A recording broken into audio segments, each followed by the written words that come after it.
Time now for Ask Kochie, where I answer one of your tricky business questions, and I've got some expert help today with Cindy Batchelor, NAB's Executive General Manager for Business. Cindy, good to see you again.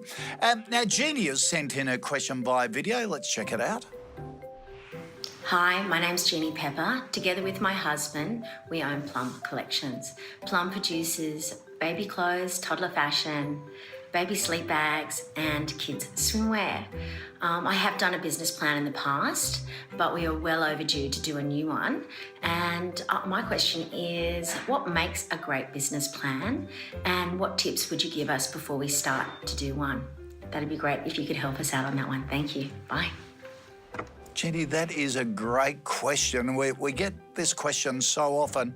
And Cindy, it's a great reminder that every business has got to have a plan, and it's a living, breathing document, isn't it? Absolutely, and it's great to see Jeannie actually going back and revising that, because so many businesses actually start with one and then it doesn't live and breathe. So it's fantastic. So Jeannie really wants to know what it is that makes a great business plan. So, you know, you really need to start with the business. And we got a great explanation in the video about what that looks like. But also, who is the target market and how are you going to access that market? Really important. So, you know, what is your prediction for revenue and your expenses and what's growing and what's the market doing? That becomes really important.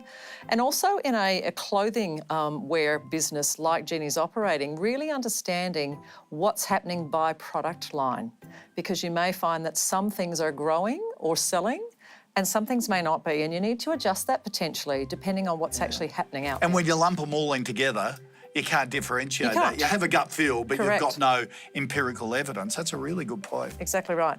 And also just as you're doing your business plan, particularly over time, don't forget to include the experience you've gained. You know, what is it about you, about, you know, what you actually bring to the market and how you're differentiating yourself. I think that's critically important too. And particularly if you're growing the business and you potentially want to fund it as well. Yeah. And it doesn't have to be onerous, does it? Because a lot of small business owners I talk to say, oh, it's going to take so much time to do a business plan. I've got it all in my head. And I often say, you don't have it all in your head. And it doesn't need to be 50 pages, does it? No, absolutely not. And given it's a living, breathing document, it does have to be something that's accessible, that you could easily, you know, refer to, and you can make adjustments. So it can't be 50 pages. It actually has to be a couple of pages that really guides you to let you know whether you're achieving the success you've outlined in your business plan. Do you share it with other people? Do you share it with, say, your accountant and your banker even? Absolutely, and I think it's great to have advisors that you actually bounce things off, and they'll also have experience of other customers similar to you. Yeah. So really making sure, you know, where do I fit relative to others? I think it's a great opportunity to share it with those that are closest to you to help you make successful.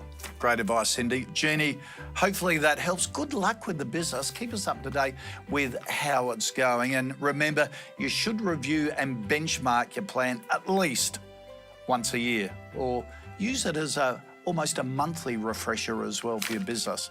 That's it for this episode of Kochie's Business Builders. We'll catch you next time.